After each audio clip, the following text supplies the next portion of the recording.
The Joe Rogan Experience. I got really fascinated by the way you read because I thought there was something wrong with me by doing that.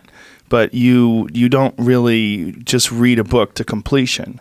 You read and then you pick something else up and you just kind of go based on your whims, whatever you're interested in. Well, I was raised by I was raised by a single mom in New York, and she used the local library as a daycare center because it was a very tough neighborhood. And so she would basically say, when you get back from school, go straight to the library and don't come out until I pick you up late at night. So I used to basically live in the library, and I read everything. I read every magazine. I read every pictograph. I read every book. I read every map. I just ran out of stuff to read. I just read everything. So I got over this idea of that reading a large number of books or reading a book to completion as a vanity metric. Because really, when people are putting up photos on Twitter and Instagram of, look at my pile of books that I'm reading, it's a show-off thing. It's a signaling thing. Yeah, right? sure. And the reality is I would rather read the best 100 books over and over again until I absorb them rather than read all the books. Right. Yeah, because your brain has finite information, in finite space.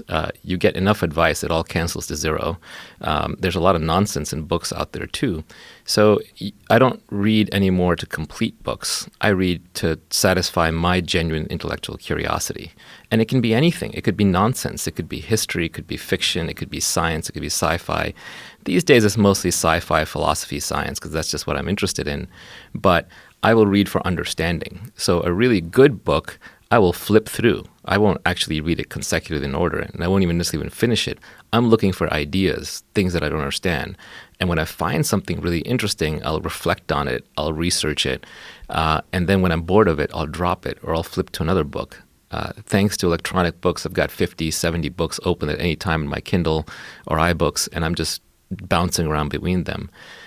It's also a little bit of a defense mechanism to how in modern society we get too much information too quickly, and so our attention spans are very low. So you get Twitter, you get Instagram, you get Facebook, you're just used to being bombarded with information. So you can take that to, you can view that as a negative and be like, I have no attention span, or you could view that as a positive. I multitask really well and I can dig really fast.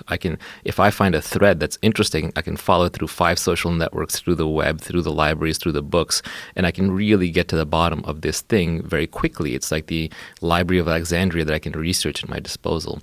So I no longer track books read or even care about books read. It's about understanding concepts. Yeah, you brought up 2 awesome points. First of all, the social media aspect of books and basically anything. It's like, it's such a weird way to display your life because it's, you're displaying the best aspects of your life in some sort of a glass case.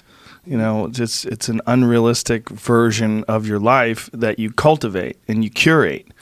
And I'm as guilty of that as anybody. Everybody's guilty of it. I'm guilty of it too. Yeah. I pose with my dog every time I run. Yeah.